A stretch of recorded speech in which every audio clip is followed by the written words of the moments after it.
Ser podcast.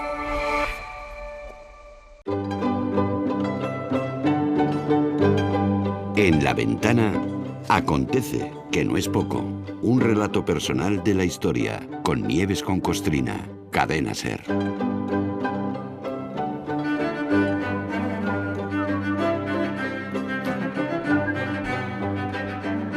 Hola Nieves, buenas tardes. Hola Carlas, buenas tardes. Oye, estoy seguro de que ayer muchos oyentes, los que no estén al corriente, que no sepan mucho de este tema, se quedaron dándole vueltas a qué puede ser eso de los libelos de sangre, que mencionaste casi en la despedida, ¿no? Bueno, recuerdo que esta semana el Acontece que no es poco es un monográfico en 4 entregas de la expulsión de los judíos de España. Ahí va la segunda. Venga, cuando quieras. Ahí va, sí. Retomamos el hilo del relato para ir conociendo cómo y por qué.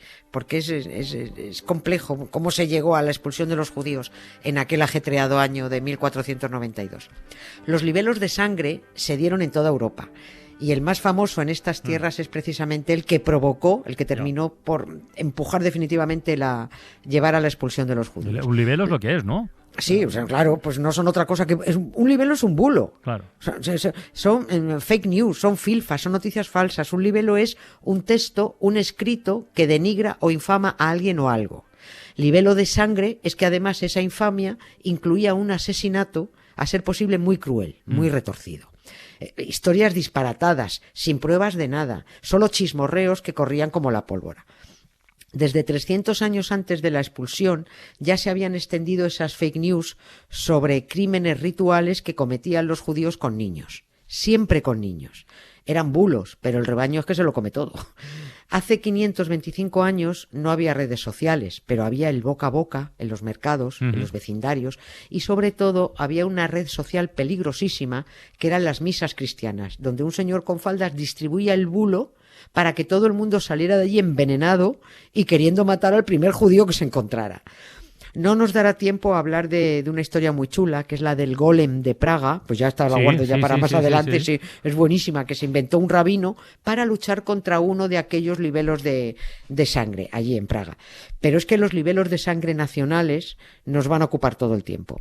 Dirán algunos oyentes, bueno, a ver, eso ya pasó, eso quedó en la Edad Media. No. Ni mucho menos. Hay gentes en 2025 muy medievales en este país que 5 siglos y pico después siguen venerando la mentira y celebrando el odio. ¿Cómo? ¿Qué es esto que has dicho? O sea, ¿esos libelos de sangre sobreviven hasta hoy? ¿Hay gente que se los cree? Sí.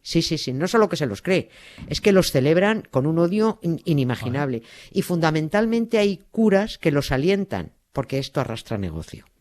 Quedan 2 o 3 en España que aún celebran unos cuantos fanáticos que se siguen creyendo estos bulos y que se ponen de los nervios cuando oyen hablar de ellos. Se ponen histéricos. Luego, que ¿por qué se les llama fanáticos irracionales? Bueno, pues vamos a dar las pruebas.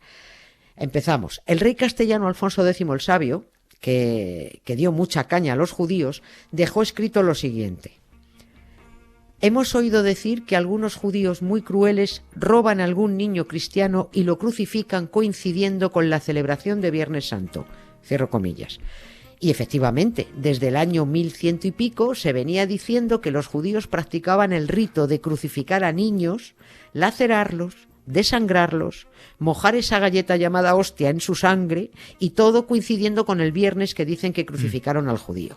Era como decir, para ellos, además de habernos cargado a vuestro judío, a Jesús, vamos a seguir crucificando críos cada viernes que lo conmemoréis. Bueno, era mentira todo, los judíos no crucificaban niños. Ahora es cierto que les disparan a la cabeza, pero antes no los crucificaban. Además, nunca aparecían padres por ahí diciendo nos falta un niño y me lo han desangrado.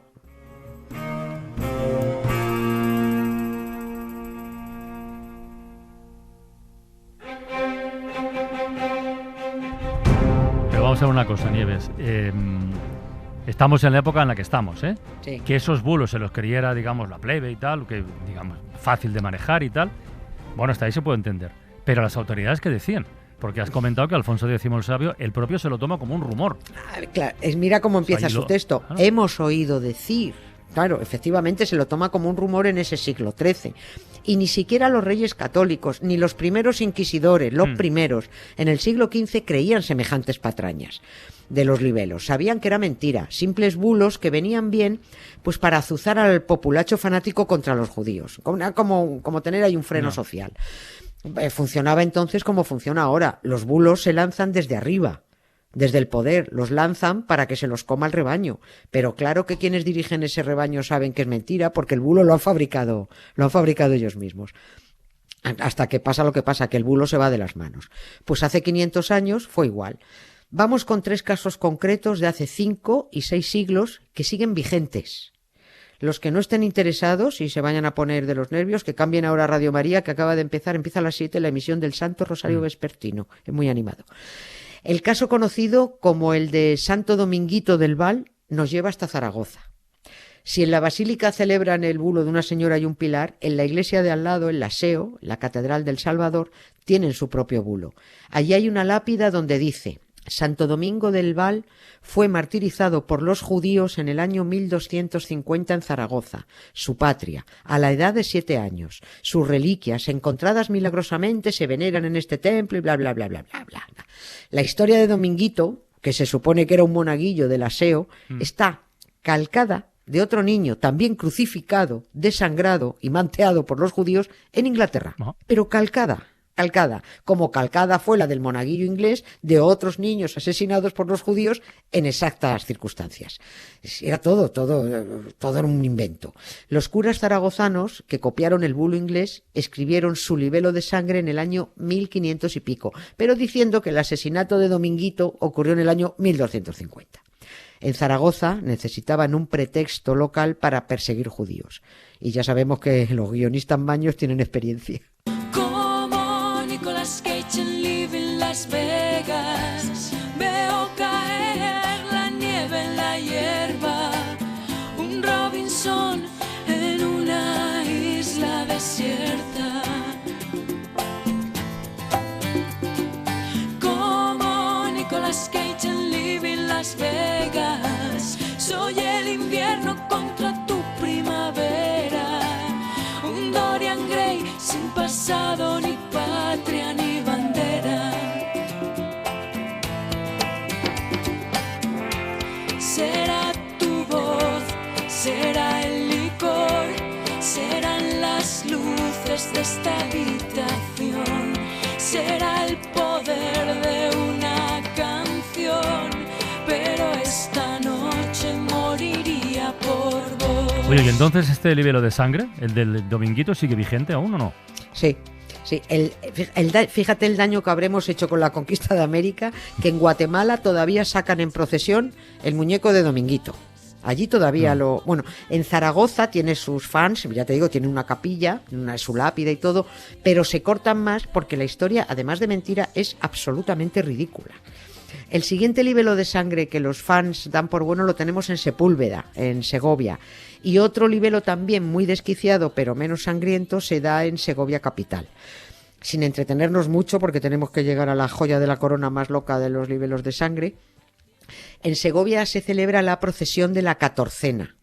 Porque se llama Catorcena porque el libelo incluye a las 14 parroquias que formaron, bueno, pues parte del bulo que se inventaron allá por 1410. Y esa gente que procesiona lo hace, digo yo, supongo que estarán informados de lo que hacen, pero se creen que en un ritual de aquel año de 1410, en un aquelarre de varios judíos malísimos en la sinagoga de Segovia, uno de ellos, un judío, arrojó a un caldero de agua hirviendo la galleta. Pero la galleta salió volando sin rozar el agua hirviendo, y los muros de la sinagoga se agrietaron, y la galleta salió volando a toda hostia, valga la redundancia, a refugiarse en el monasterio de la Santa Cruz. Eso es lo que celebran. Por supuesto, todos los judíos acusados de aquel aquelarre para tirar la hostia al caldero fueron ejecutados, pese a que nada de eso había ocurrido. Y luego está el libelo de sangre del niño de Sepúlveda, que en otros sitios dicen que es una niña, pero como es da igual. También secuestrado por judíos, también rajado de arriba abajo, también crucificado. De verdad que es que te cuentas esto que es, y tienes la sensación de estar contando milongas de descerebrado. Oye, lo que pasa es que después de escucharte, como has dicho que nos queda todavía pendiente por conocer Has dicho la joya de la corona de los libelos de sangre, y ya no sé qué esperar, sinceramente. Sí, pues es la joya de la corona porque es el libelo de sangre que se inventó directamente el inquisidor fanático Tomás de Torquemada para provocar que de una vez por todas los reyes católicos firmaran el edicto de expulsión. Por eso es tan importante. Es un bulo que se inventó Torquemada que dijo que había ocurrido en un pueblo de Toledo, en La Guardia. Y que además este bulo reactivó la persecución de judíos en Europa, donde ya estaba la cosa más calmada. Por eso es el más famoso, del que más documentación hay en cuanto a la demostración de la mentira, y es el más disparatado.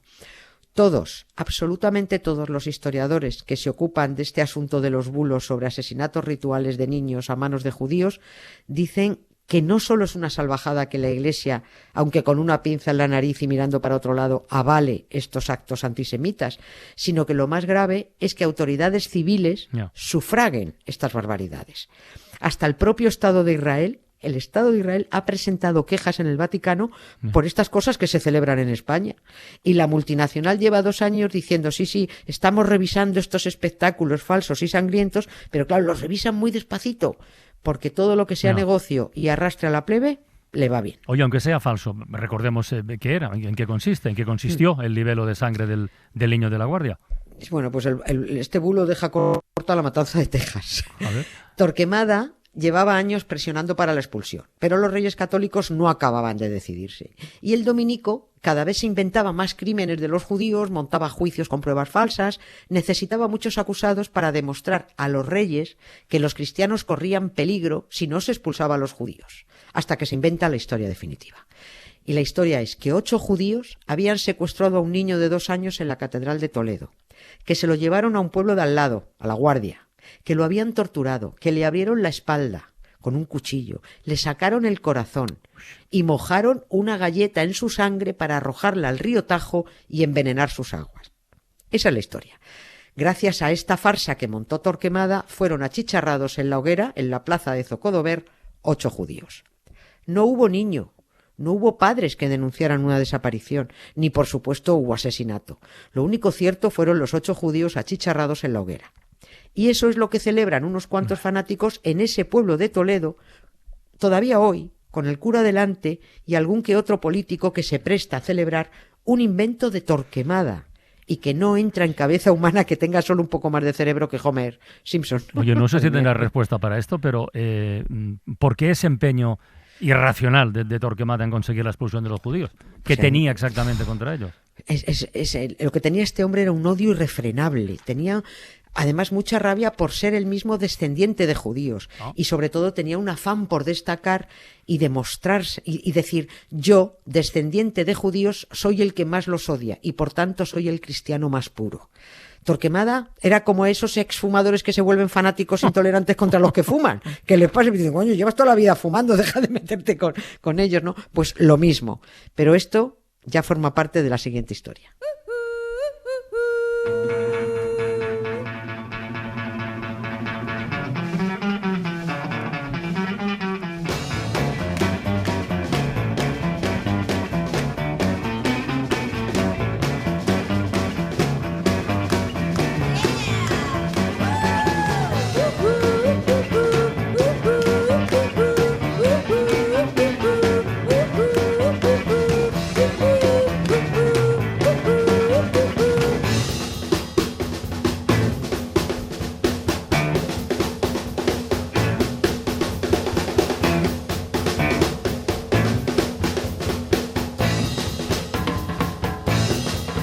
Bueno, vamos animados, ¿eh? Hay Sí, que ver. sí. Bueno, Y todavía queda. mañana 3er capítulo de la expulsión de los judíos de España. Un abrazo, Venga. Nieves. Un beso para ti, gracias, Adiós. Carlas. Adiós.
Para no perderte ningún episodio, síguenos en la aplicación o la web de la SER, Podium Podcast o tu plataforma de audio favorita.